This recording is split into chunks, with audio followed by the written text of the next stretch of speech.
Hatin dito si Jack Amat ang buong kupunan ng Smart Omega. Diretso na kagad tayo para sa drafting phase. Game number 2. Match point na ang Smart Omega.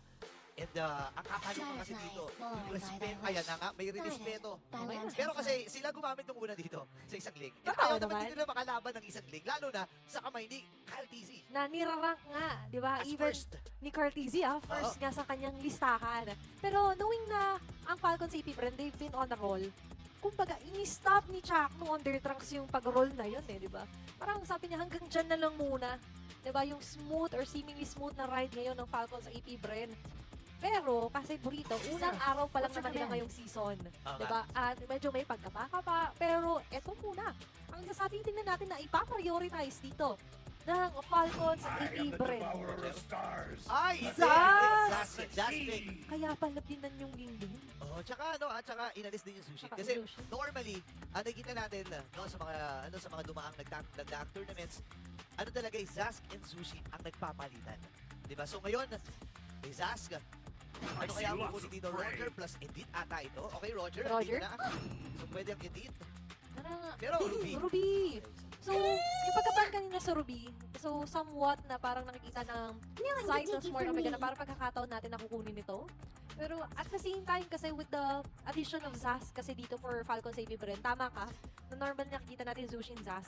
Pero ngayon sa pagkakataon nito, ano ba yung isa sa key advantage ng isang Zas? Diba? Nakita natin, great example from Team Liquid PH kanina, diba? Ang dami niyang chances na sabihin natin makasurvive and magbigay ng damage siya not really necessarily putting himself on the side ng danger. Mali pala ako kanina kasi nakaban pala yung Edit, kaya pala Ruby din ang kinuha nila dito. Pero gusto ko yung sinasabi mo na about dito sa isang Zask.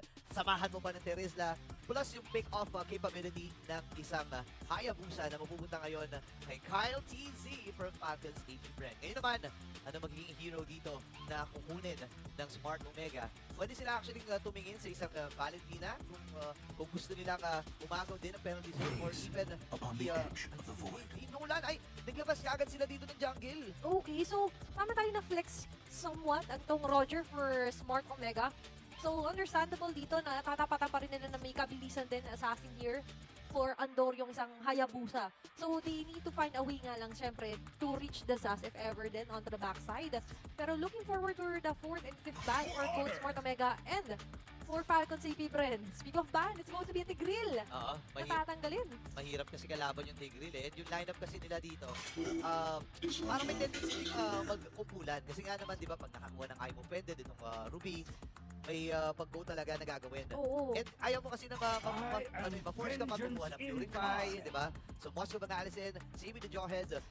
Ngayon, magiging final ban. Wala pa rin mage, wala pang roam na pwedeng kumuha dito sa isang Hayabusa or kung gusto nila i-flex itong Ruby, pwede rin naman. Pwede rin. For Smart Omega, parang wala pang necessary na pwede natin masabi na ang Ruby onto the XP lang to. Yep. Ang Ruby onto the roam.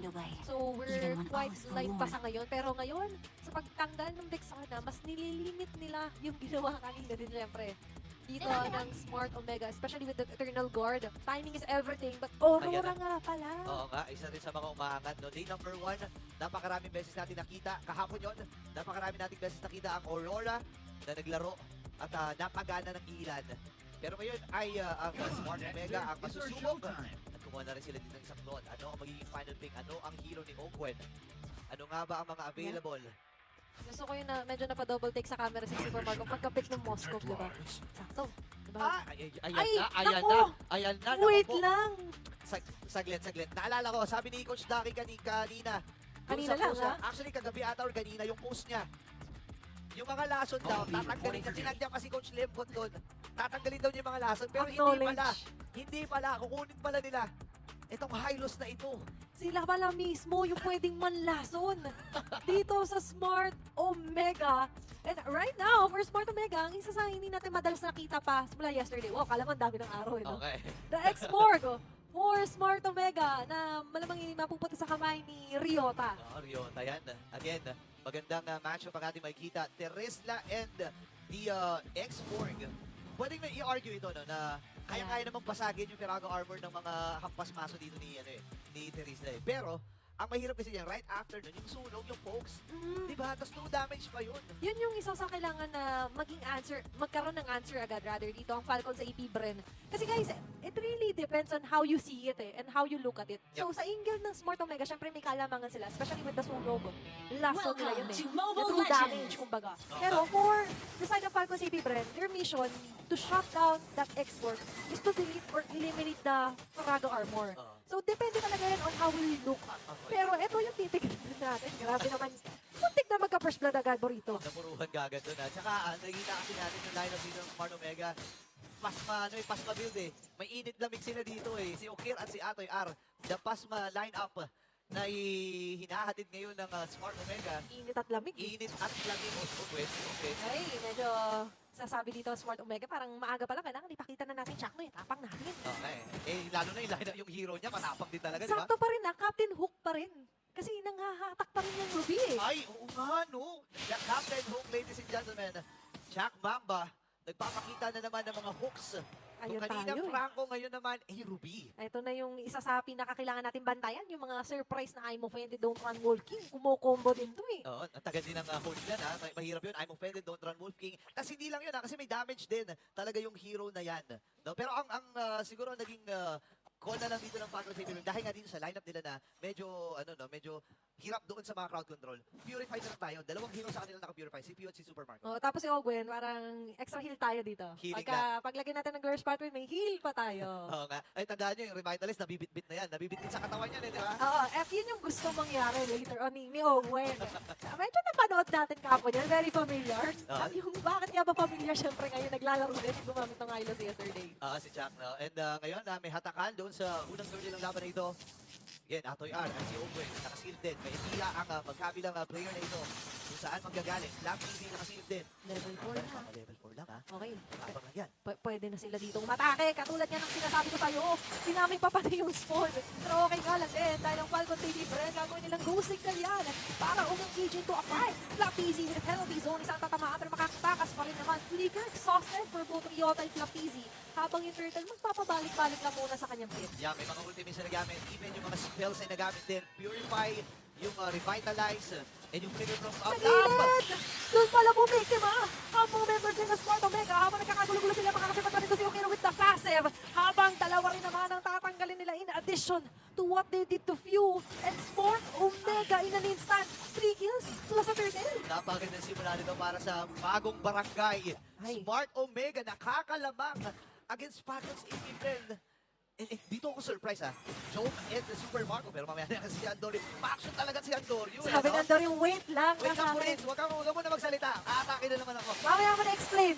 Mamaya na kayo mag-explain. Kasi kita mo non-stop action for Smart Omega. Pero going back. Going back dun sa gusto kong sabihin. Again, early game ang galawan ng isang Roger habang late game naman para kay Super Marco. So, ang goal lang dito ng Falcons AP Brand, i-prolong yung mga game, i-prolong yung team fight hanggang sa dumating yung punto ng mga 3-core item na si Super Marco at makalaban na katulong nila. Di ba? Oo. And for Smart Omega naman, yun yung pabalik naman. Na-opposite naman.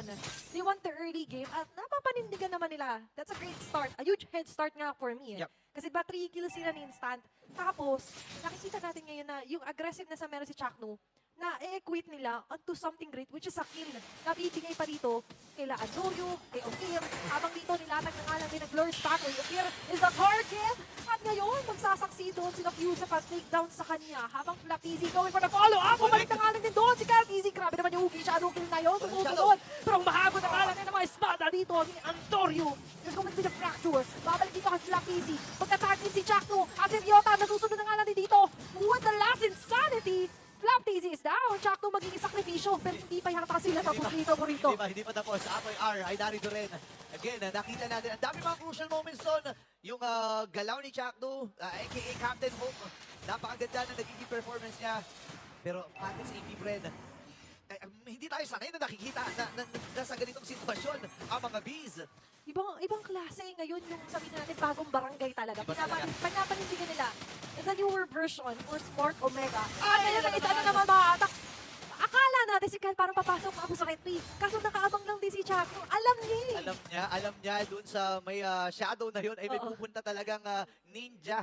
Walang iba kundi si Kyle TZ. Parang ano eh, sabi niya, lapit ka, o sige. Hinok na naman dito ni Jack No. Pero kung papansinin natin, no, again, ang maganda dito, hindi pa na-take down itong si Jom. Wala man siyang contribution sa ngayon, ha. Medyo ngiti-ngiti lang ang contribution niya.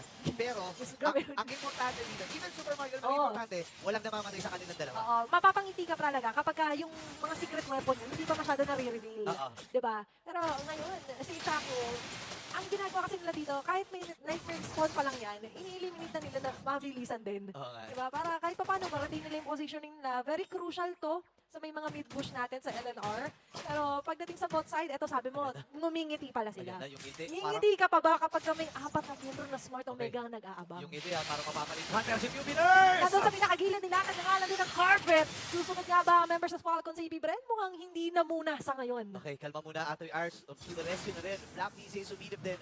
At Dorio, available na actually yung hypnosis niya. Same way that Hunter Strike is not mistaken. Pero ang Smart Omega, nagsama-sama. Grabe naman to. Ari, 1v1, ang sakit naman ng normalan. Sabi ni John, papalag naman eh. Papalag naman eh. Bossing, sige. Kaso, mata niya parang, wait lang, may Ogwen ka pala dyan. Parang lugi yata ako Parang nakakaramdam ako, parang plano mo talaga yun ha. may something na naman. Again, Falcon CP Bren and Smart Omega. Ngayon, ilamang yung dalawang tipo ang bagong barangay. Pero ngayon, final circle ng laban na ito. Makakabayaan si Joe sa itaas. Medyo tahimik. Ang mga pangyayari, pero dito, hindi na nga yata magiging tahimik ang buhay din ni Chakno.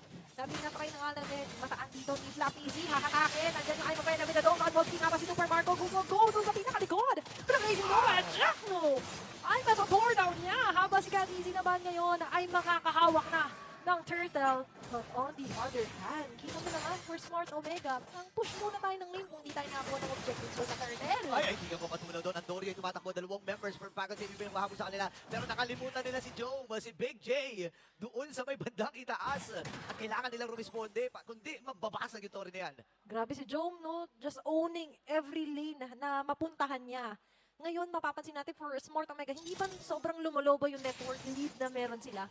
Pero nandun yung ramdam mo na parang may advantage sila sa game number 2 natin sa ngayon. Okay. Tsaka ang dami mo kasi i-expect no? Dito sa lineup ng Smart Omega. Dito na siya agad. Iba-iba yung galaw eh. Kung for example si Ukir, may mga counter engagement sila na pwedeng antayin. Chakno with yung mga captain hooks niya, di ba? And yun yung mga punto sa fantasy game na kailangan nilang maging aware, di ba? And lalo na, itong si Owen, parang hindi na siya sinasakto eh. Kanina, ayos lang kasi masyado makulan. Pero with the damage na meron ngayon ng Smart Omega, kahit siya yung kumarap, pwede siya i-take down eh. Okay lang, wala nang kailangan ni Chris dito ang Smart Omega. Kumbaga pa lang si Super Marco, medyo maaga. Yung blazing duwat niya doon, pero medyo maipit na kalang si Okier. Na ngayon hindi pa rin naman mapaprong yung kanyang pase, pero si Ogwen ang babalikan. Doon ang Smart Omega. And that will be, papasok man dito si Kagisi. Si Joe, medyo napalalim. Nakuha lahat ng damage ng Falcon Navy Bren. Buhay pa rin. 2-for-1 na naging palitan doon. What a crucial Ugi Shadow kill from Kyle TZ. Na-survive pa ni Flap yung tikan ng pagkakamatay doon. But still, mahahawakan muli nila yung bottom lane. Mapoprotektahan. Ibang klase talaga gumalaw itong dalawang team na to. Grabe no, yung akala mo biglang lamang na isa, pero gumawa ng trade din. And as so far, for Smart Omega, isa pa lang naman yung nababasag din nilang Torre dito. And that's onto the top lane ng Falcons AD Bren. Ito na naman, tayo sa isa na namang Lord para sa game number 2. First Lord, pero mukhang maagang tatao mga members dito. Inaabangan niya doon. Alam niya na nag-clear itong si Super Marco. Dito ba dadaan? Okay, nakikiramdam lang ang Smart Omega dito. Hinahanap din siya, hinahanap siya nila Kyle. Naghahanapan. Pero pababa kay Jome, medyo dangerous situation yan para kay Jome if ever. Kasi may ultimate dito si Kyle Easy. Pero eto muna, babalik muli tayo sa isa sa goal nila eventually. Auto-taking down na Lord dito, Burrito. Okay, ako natatakot kay Adorio dito. Okay, nag-decision na siya na umalis. Kuha mo na ng purple bomb. Lumalakas ang tintig ng aking puso dito, Burrito ha. Okay, Super Marco. Tamang clear lang muna siya at manage ng wave dun sa gitna. Si Flap easy. Okay, no? Ito atagol Ano, nila. nakita, ay, hindi, sabi ni Yanda, wait lang, may Torre pa. Clear muna, push natin yung wave natin dito may bandang baba habang yung Lord sure na papaikot-ikutin mo na nila to. Eto, nagsimula 10 minutes, nagsimula yung Timer. Lord dance natin. Okay. Lahat na nga ginawa ni Moon nun eh. Pinaano na, pinasakit na yung damage yan. Hindi na pinapanabas yung Lord. Pero may dance pa rin talaga nagaganap. Okay, paano si 5 on 5. Pwede yata sila dito ah. Paparating na rin si Super Marco sa pinakagilid. Kaso, naramdaman niya.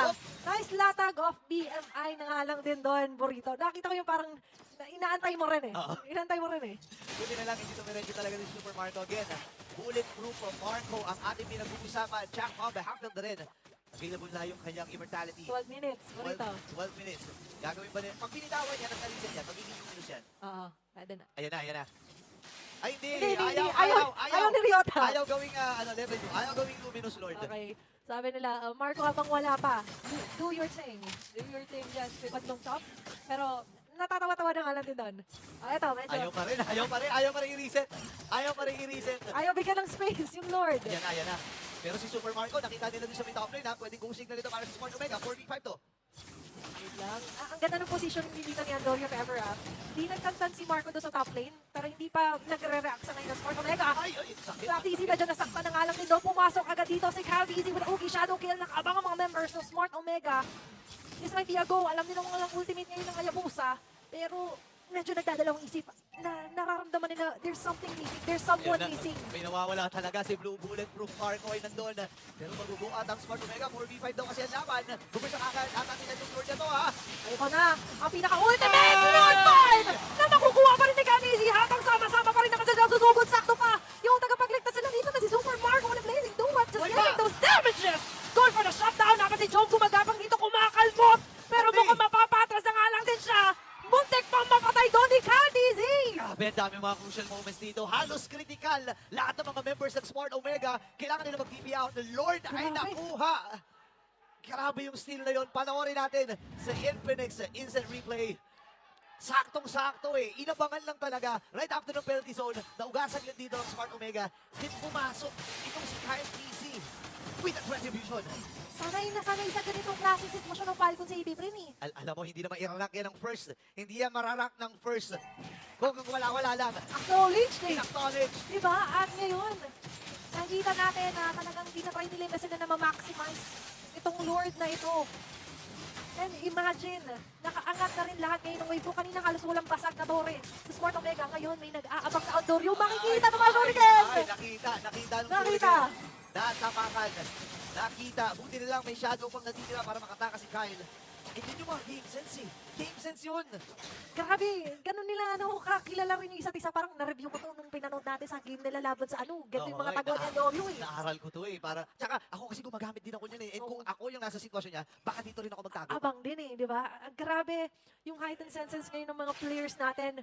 Pero in an instant, kung kanina Smart Omega yung sinasabi natin na grabe sila may hawak or may control, pag-apak ng 13:30, ayan, may specific time na pagkakuha ng Lord, biglang umiikot yung bola papunta sa side of Falcon si AP Brin. Oo nga eh. Tsaka, ito masasabi ko lang. Game number 1, si Captain Hook talaga yung nagbigay ng ilaw dun eh. Pero ngayon wala pa tayong nakikita na something na pasabog mula dito kay Captain Hook. Wala pa siyang Wala pa. makita ulit eh. Kasi kung mapapansin natin, laging may bodyguard or merong nakaantabay din dito na tahan si Ogwin kay Chakmo eh. Si Master Ogwin and he knows each and every nook and cranny na pwede pagtaguan talaga. Isang Ruby pero nilatak dito ang Girls Pathway. Aabate sila! Andorio is down! Habang ang Falcon sa pa rin naabate. Nandun ang magandang penalty zone na magagaling kay Black Daisy. Kung kaya naman forward with a double kill to Super Marco. At si Jom, tinipilit i-try yung test siya para ma-relieve yung pressure sa mid lane. Pero siya, yung i-relieve dito. Nilakad easy. Naku, pwede atang tapusin ito. Nag-aantay na lang ng mga minions. Look at that high-level play from Jom. 15 seconds para sa kay Andorio Jack Mamba. Aabot nga ba sila si Atoy Arna na natitira? Meron din naman siyang immortality. Pwede niya gamitin yung Lost Insanity para lang pangharangan. Pero sa ating fantasy, pwede. Unahin ka na namin! Ikaw na lang pala nakitira. O sige, etong sayo. At nandito na nga lang din mga members sa Falcon City Bren. Naabot sila Andorio at Shakdo para dumepensa. At magtatagumpay naman sila na mag-prevent na matapos agad doon ng Falcon City Bren. Wow! What was that? Si Jom, hinat niya yung mga lanes versus 4 members. Actually, ni mga yun from Falcon City, hindi siya natakot. Kaso, dito nga lang medyo matatakot ang Smart Omega Burrito. Kasi, nakakuha na naman ng Lord. Okay. Tapos, Nawala pa si Andorio for Ang- ilang Ang seconds. problema, pabuhay na rin yung Lord. Ayan na nga, nabuhay na yung Lord. Ayan na. At kasama nila ito. Ito ay medyo makunat-kunat at masakit-sakit. 24 seconds para kay Andorio. Pero with the kits na meron ang Smart Omega, ako naniniwala ako na may posibilidad pa na maklear nito. May posibilidad pa na mabawi. Pwede pa. Pero ang tanong, papayagan ba ng Phantom sa AB Bren? Walang flicker si Flap TC. Walang mga surprise penalty zone. Sasalubong din natin ang Nililiko. Nililigo lang niya. Pero Okay. Lord Spotway. Pero nililigaw na nga lang din sila dito ng Falcon sa AB Bren at habang tinatry nila yung sila madepensahan ito, ang pinakabase nila na nandiyan si Super Marco giving damage with a blazing duets at mukhang